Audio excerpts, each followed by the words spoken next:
Bonjour à tous et à toutes et bienvenue dans cet atelier Entreprendre organisé par la CCI Côte d'Or Saône-et-Loire. Chaque année, nous avons le plaisir d'accompagner près de 800 créateurs et repreneurs dans leurs projets entrepreneuriaux à travers notre territoire. Dans ce cadre, tous les mois, nous proposons des ateliers sur différentes thématiques pour vous proposer des exemples concrets et des méthodes concrètes pour avancer dans votre projet. Nous sommes Antonin Neff et Laure Bolino, nous sommes conseillers à la création et la reprise d'entreprise à la CCI Côte d'Or Saône-et-Loire et nous allons animer cet atelier. N'hésitez pas à vous abonner à notre chaîne pour ne pas manquer nos prochains ateliers et à aimer cette vidéo si elle vous a été utile. C'est aussi un moyen d'aider d'autres entrepreneurs à découvrir notre contenu. Si vous souhaitez être accompagné dans votre projet et aller plus loin dans les ateliers, nous vous invitons à contacter l'espace Entreprendre de la CCI Côte d'Or Saône-et-Loire et à aller sur le site internet aussi pour voir les différentes formations que nous allons pouvoir vous proposer. Ensemble, nous pourrons aller plus loin dans votre projet et beaucoup plus dans le détail via des rendez-vous plutôt individuels et centrés sur votre activité. Partons maintenant sur l'étude de marché, notamment sur la première partie qui va concerner la macroéconomie. Tout d'abord, ce qu'il faut savoir, c'est que l'étude de marché intervient après le moment où vous avez défini correctement votre idée et à partir du moment où votre modèle économique est aussi bien défini. C'est aussi une étape importante qui va vous permettre de définir votre communication, votre marketing et puis toutes les étapes qui vont suivre, donc le financier et le juridique. Vous verrez ça par nos collègues dans les autres ateliers. Tout d'abord, mettons un peu de contexte. Qu'est-ce qu'un marché? Un marché est un lieu de rencontre globalement entre un produit physique. Alors, ça peut être un lieu de rencontre à la fois virtuel ou à la fois physique. Et c'est un lieu où ça va s'échanger des biens ou des services entre des clients et des vendeurs. C'est ce qu'il faut retenir majoritairement du marché. Dans l'idée, ce qu'il faut retenir aussi, c'est que le but de comprendre ce marché-là va vous permettre de mieux comprendre les tendances, de mieux comprendre vos consommateurs et de mieux comprendre les besoins qui sont affiliés à ces consommateurs-là. Ça va aussi vous permettre d'anticiper, d'intégrer cela à votre projet, de mieux comprendre votre concurrence et de mieux comprendre comment va évoluer votre marché par la suite pour vraiment grandir et avancer dans votre projet. Je l'ai dit dans la phrase, globalement, ce qu'il faut retenir ici, c'est d'anticiper et d'intégrer tout cela à votre projet, à votre future entreprise pour vraiment pouvoir évoluer et anticiper la demande des clients. Dans une étude de marché, on va avoir globalement 7 étapes. La première va être de comprendre les chiffres du marché, comprendre son environnement, savoir comment il évolue et pouvoir s'adapter par rapport à ça.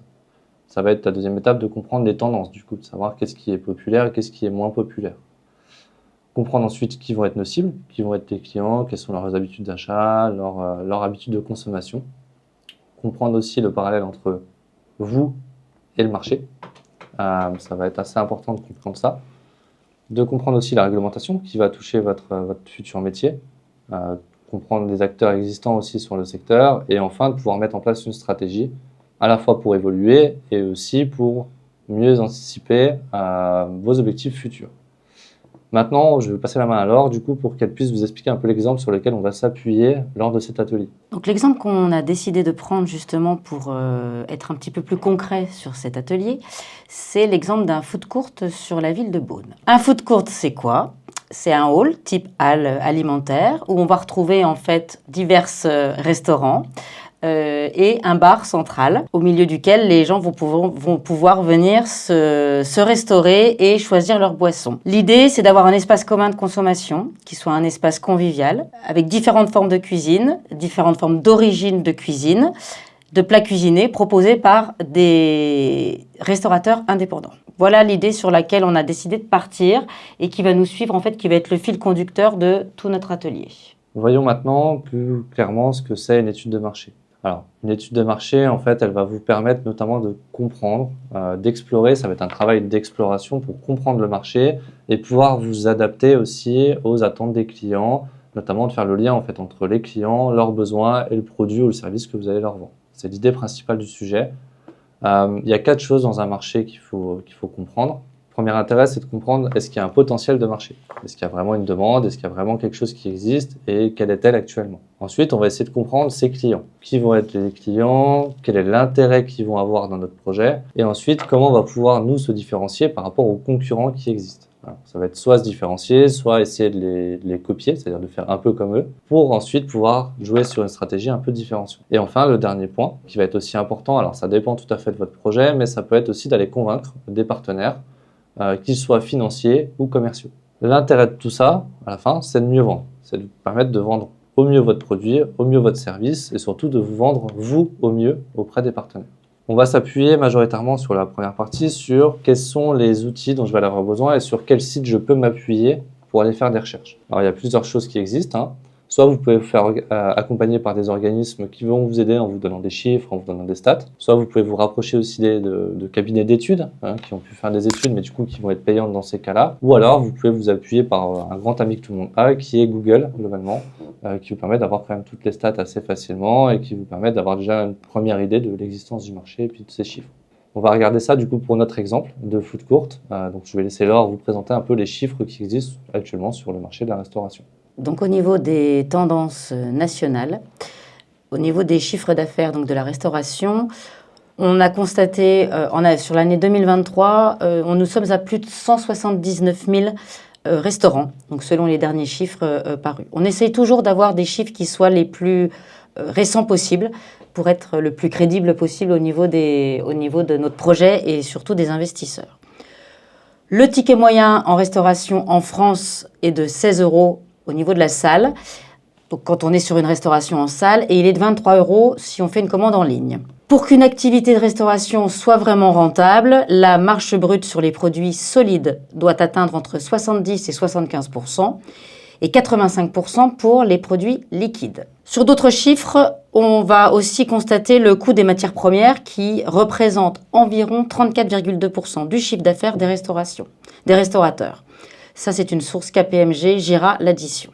Autre exemple aussi au niveau des tendances liées au marché de la restauration en France, on a constaté qu'en proposant donc des produits bio, on avait 70% des Français qui attendaient ce genre d'offres. Et concernant le public végétarien et végétalien, la population a augmenté de 8,4% entre 2015 et 2020. Autre tendance aussi que l'on constate, c'est sur la digitalisation.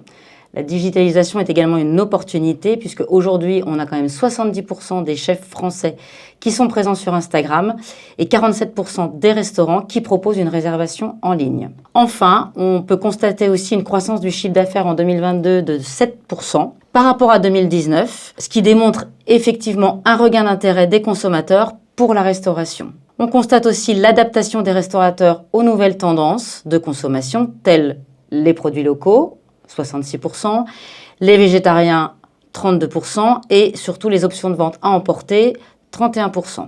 On constate aussi la progression de 35% des services entre 2020 et 2021, ce qui témoigne d'une évolution des modes de consommation, en partie due au développement du télétravail et suite évidemment au confinement. Donc les restaurateurs pourraient profiter de cette tendance pour diversifier leurs sources de revenus et toucher un public beaucoup plus large, notamment en zone urbaine. L'expérience client, bien évidemment, donc, devient un facteur décisif, où 40% des consommateurs mettent en avant l'importance de l'expérience globale de service dans leur choix de restaurant. Et ce désir d'une expérience exceptionnelle se traduit par la recherche d'un service irréprochable, d'un menu attrayant, évidemment de normes d'hygiène et de sécurité alimentaire rigoureuses. Ce qui est très important aussi pour les consommateurs, c'est l'équilibre qualité-prix, d'autant plus aujourd'hui face à l'inflation et à la flambée des coûts des prix des matières premières. Pour faire une synthèse de tout ce que vient de vous dire Laure, globalement, l'intérêt, c'est de ne pas vous contenter d'une seule source. Vous pouvez les citer évidemment dans votre document, mais c'est important de se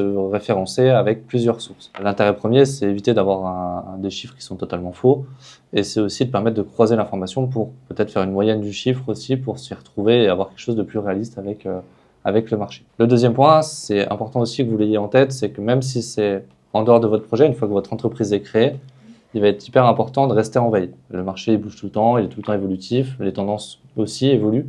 On l'a vu ces 4 dernières années, ça a énormément bougé. Donc, soyez capable de rester en veille sur le marché. Ne dites jamais que ça n'arrivera pas. Il y a beaucoup d'entreprises qui ne croyaient pas à certains projets ou à certains marchés et au final, c'est arrivé.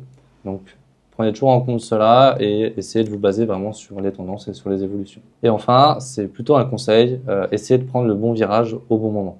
C'est-à-dire oser, tenter, et essayer de prendre la tendance au moment où elle apparaît et non pas en retard de 1 an ou de quelques mois. Intéressons-nous maintenant aux différents outils qu'on va voir donc après cette étude de marché sur plutôt les outils sur les clients, sur votre profil et sur comment on va évoluer par rapport à ça. Commençons par le plus important, globalement, les clients.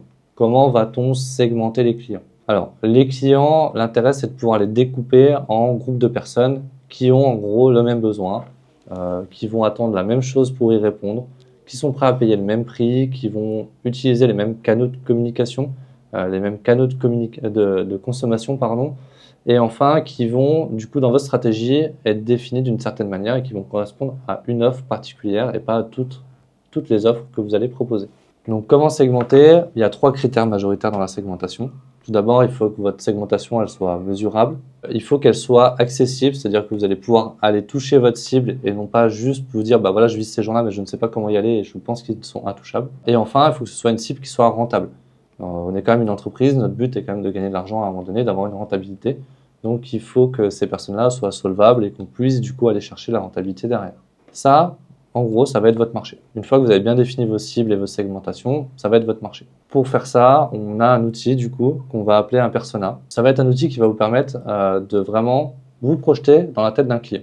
Vous allez définir d'abord votre segmentation et ensuite vous allez vous dire ok, j'ai ce client-là, je me mets dans sa tête ou je m'entoure de personnes qui correspondent à ce profil-là et je vais aller creuser sur quelles sont ses problématiques, quelles sont ses habitudes de consommation.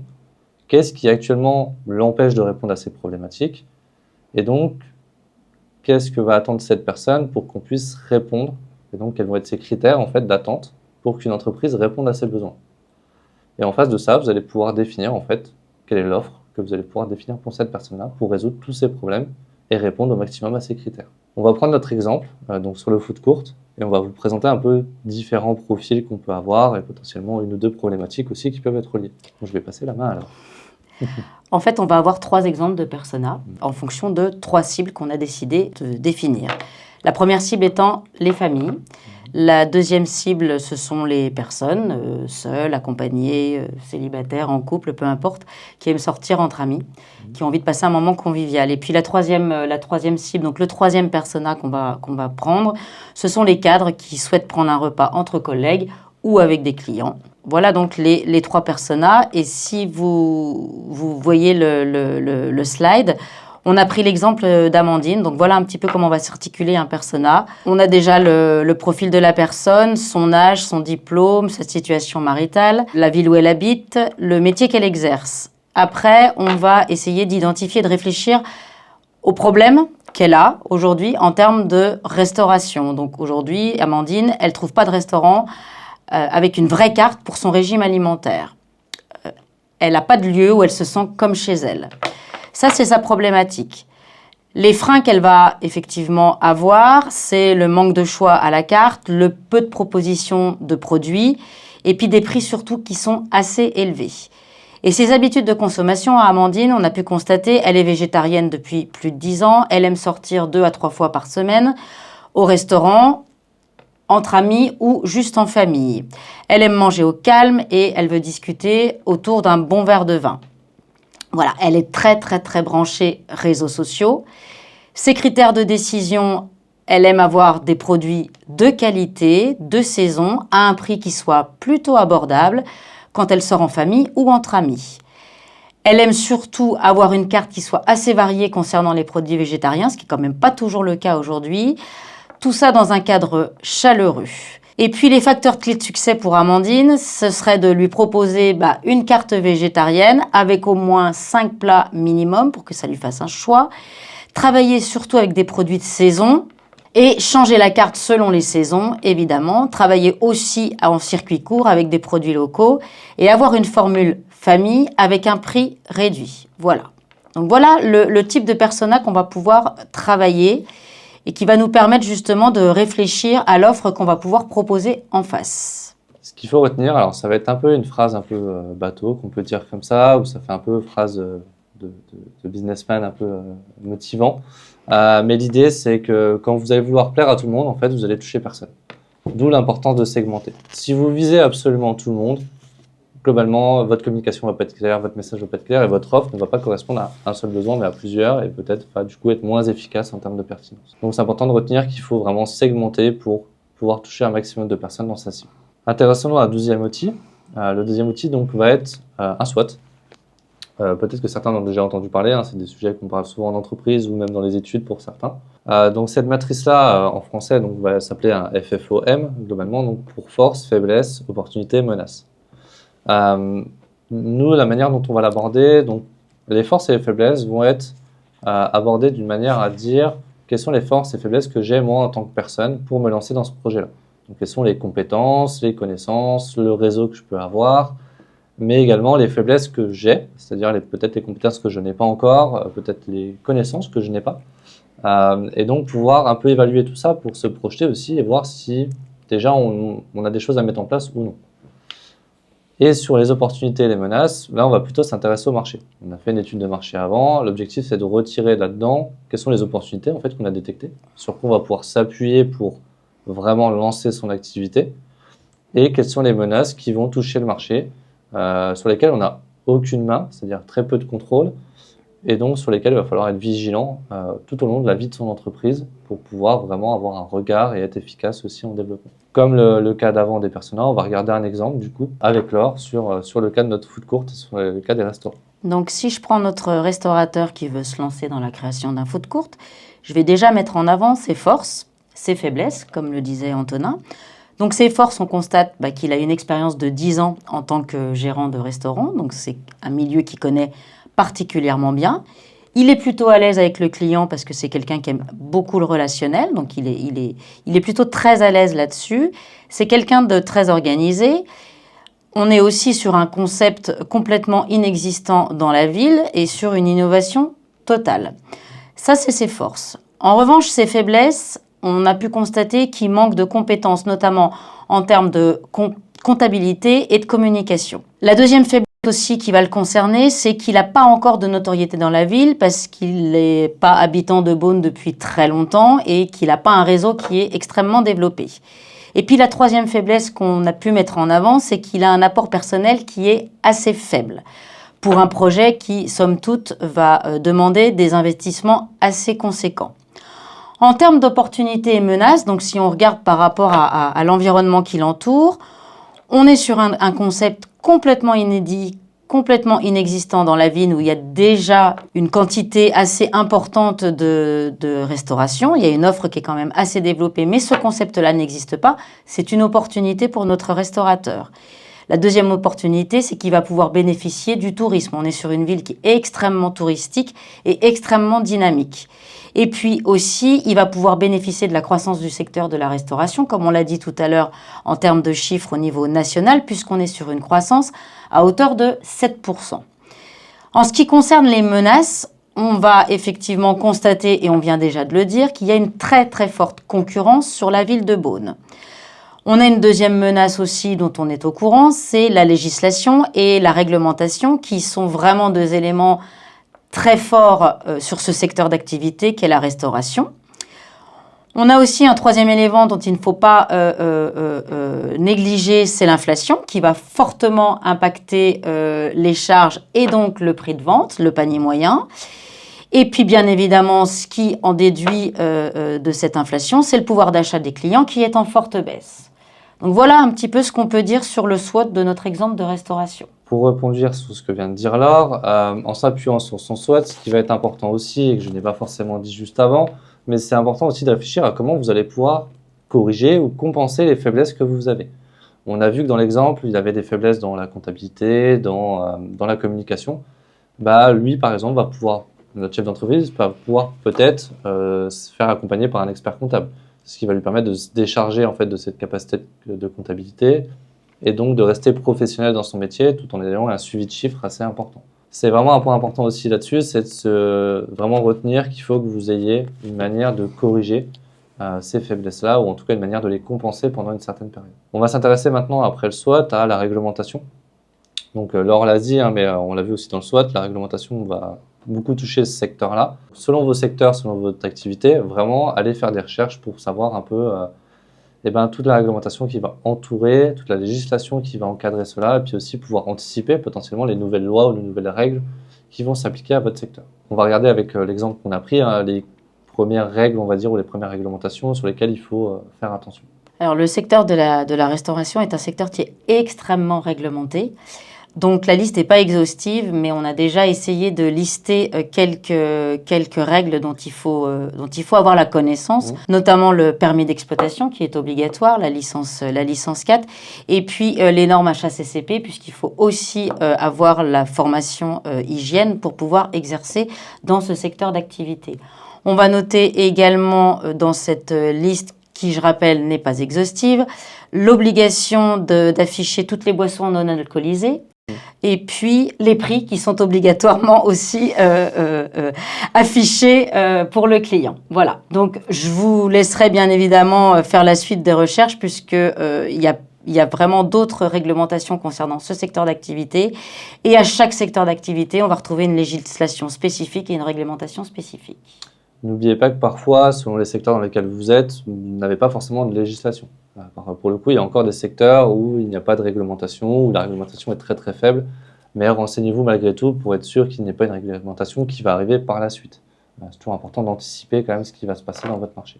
Intéressons-nous maintenant à un dernier pan, on va dire, vraiment de l'étude de marché, très important en tout cas, qui va être la concurrence. Donc là, l'idée, c'est de regarder un peu les acteurs qui sont présents sur le marché, de savoir un peu ce qu'ils font déjà actuellement, de connaître un peu leur activité, connaître potentiellement leur prix et faire bien la différence entre 3 types de concurrents. Vous avez les concurrents directs, c'est ceux qui vont faire exactement la même chose que vous. À peu de choses près, globalement, ils vont vraiment avoir la même activité. Ensuite, vous avez les concurrents indirects. Ils vont répondre aux mêmes besoins que vous, d'une manière différente. Donc voilà, c'est vraiment assez basique. Et ensuite, vous avez les concurrents qui vont arriver, ce qu'on appelle des nouveaux entrants. C'est des gens qui vont peut-être avoir eu la même idée que vous, mais qui vont arriver un peu plus tard que vous. Et bien ceux-là, il faut aussi les anticiper, parce que potentiellement, vous n'avez pas une idée forcément innovante ou géniale, ou en tout cas, votre idée peut être copiée, et donc dans l'idée, vous allez avoir de nouvelles personnes qui vont rentrer en concurrence. Différents facteurs à regarder chez les concurrents. Donc déjà, qui sont-ils? Où est-ce qu'ils sont implantés? Quels sont les produits ou les services qu'ils proposent? À quel tarif? Si vous n'arrivez pas à les avoir, du coup, vous pouvez faire des demandes de devis, potentiellement pour vos clients, en étant client, globalement. Quelle est la renommée, c'est-à-dire la notoriété de cette entreprise-là? Et est-ce qu'elle est présente ou non sur les réseaux sociaux? Et est-ce qu'elle a un site internet ou non? Ça va permettre de vous positionner aussi, de vous dire, si eux sont là-dessus, peut-être qu'il faut que j'y aille aussi, pour éviter d'être déconnant par rapport au secteur. Une chose importante, si vous ne trouvez aucun concurrent sur votre secteur, posez-vous des questions, vraiment, parce que ça veut potentiellement dire qu'il n'y a pas de marché ou qu'il n'y a pas de demande. Et donc à ce moment-là, il faut vraiment vous poser la question sur votre projet, sur sa viabilité. On va regarder tout ça du coup avec l'exemple qu'on a pris. Donc, je vais laisser Laure du coup vous présenter un peu une synthèse de ce qu'on peut avoir en termes de concurrence. Donc pour notre exemple de food court, on a joué les clients mystères et on est allé voir ce qui se passait dans d'autres restaurants donc de la ville de Beaune. Comme il y a énormément d'offres, on en a sélectionné 3. Le principal n'est pas d'en sélectionner 10, 15 ou 20. Sélectionnez-en 3 ou 4, mais sélectionnez-les bien et analysez vraiment de fond en comble tous leurs forces, mais aussi leurs faiblesses. L'objectif, en fait, de cette analyse, c'est de définir pour votre offre à vous un axe de différenciation. Donc, on a pris 3 restaurants, la Table du Square, le Caveau des Arches et le 21 Boulevard. Et à chaque fois, on a procédé de la même manière. On a regardé les produits ou les services qu'ils proposaient. On a surtout essayé de mettre en avant leurs forces, leurs faiblesses, les prix qu'ils pratiquaient et puis la stratégie de communication. Si je ne prends qu'un exemple étant le Caveau des Arches, je constate que les produits qu'ils proposent, on est plutôt sur une cuisine traditionnelle. La force de ce type de restaurant, on est sur un cadre atypique puisqu'on se trouve, comme son nom l'indique, dans un caveau, que le service est plutôt de qualité et que les plats sont également très qualitatifs. En revanche, au niveau des faiblesses, il y a une très mauvaise visibilité puisque, comme je viens de vous le dire, on est dans un caveau et que d'extérieur, on peut passer devant sans voir le restaurant.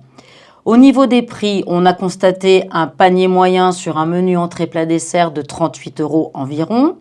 Et puis la stratégie de communication, on a un site internet, bien évidemment on a un compte Instagram et on a un compte Facebook, tout ça étant alimenté très régulièrement par les propriétaires. Donc, une fois qu'on a fait cette analyse de la concurrence, on va, comme je vous le disais, essayer de trouver des axes de différenciation, l'objectif étant de proposer une offre qui soit complémentaire avec l'offre existante, mais de se différencier des autres pour pouvoir attirer aussi nos clients. Donc nos axes de différenciation, ça va se faire par les produits, par l'offre très différenciante puisqu'on va proposer des cuisines du monde et pas seulement une cuisine traditionnelle comme on va pouvoir trouver chez nos concurrents, un choix multiples et variés. Au niveau des forces, on est sur un concept innovant, donc une vraie nouveauté sur la ville de Beaune. On est sur un concept de qualité avec une grande diversité de produits. Au niveau des faiblesses, en revanche, la grosse difficulté pour nous, ça va être de se faire connaître sur une ville qui, effectivement, ne nous connaît pas ou on n'a encore pas réussi à développer notre réseau.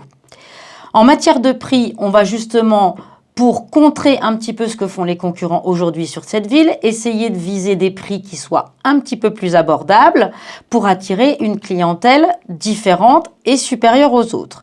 Et en termes de stratégie de communication, on va profiter du fait d'avoir différents acteurs, c'est-à-dire différents professionnels indépendants qui chacun ont leur propre entreprise et chacun ont leur propre réseau de communication.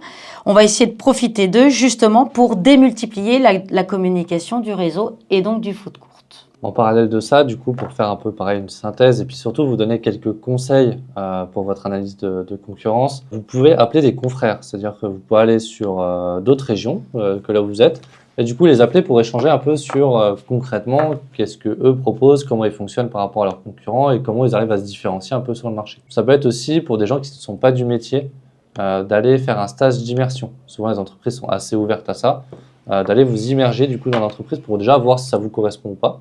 Si vous êtes capable de vraiment matcher avec le métier et puis aussi vous rendre compte un peu de la réalité du métier. Et enfin, on vous amène aussi à prendre beaucoup de recul par rapport à votre projet et puis beaucoup de recul par rapport aux concurrents. L'idée dans une analyse de concurrence, c'est d'être neutre. Il ne faut pas être dans la critique, il faut juste être dans un constat de ce que vous observez chez vos concurrents. Voyons maintenant le dernier point sur l'étude de marché qui va concerner donc qui est plutôt optionnel mais qui est toujours très très intéressant à exploiter notamment pour connaître son marché au niveau local majoritairement. Donc là l'idée ça va être de faire donc ce qu'on appelle un questionnaire ou une enquête terrain pour vraiment voir si les chiffres que nous avons analysés avant sont réels sur notre secteur ou est-ce qu'il faut que je les réajuste un petit peu. Comment va se découper une enquête? Globalement, ça va être surtout de bien faire un constat des potentiels clients qui existent et d'approcher un peu le sujet sur est-ce que les gens sont quand même intéressés par ce type de projet-là aussi. On va poser en fait différentes questions. Globalement, l'intérêt de ces questions-là, c'est surtout de s'intéresser à 5 points majoritaires. Le premier, ça va être de comprendre le profil des répondants, c'est-à-dire qui répond à ce questionnaire et qui vont être les personnes qui sont intéressées.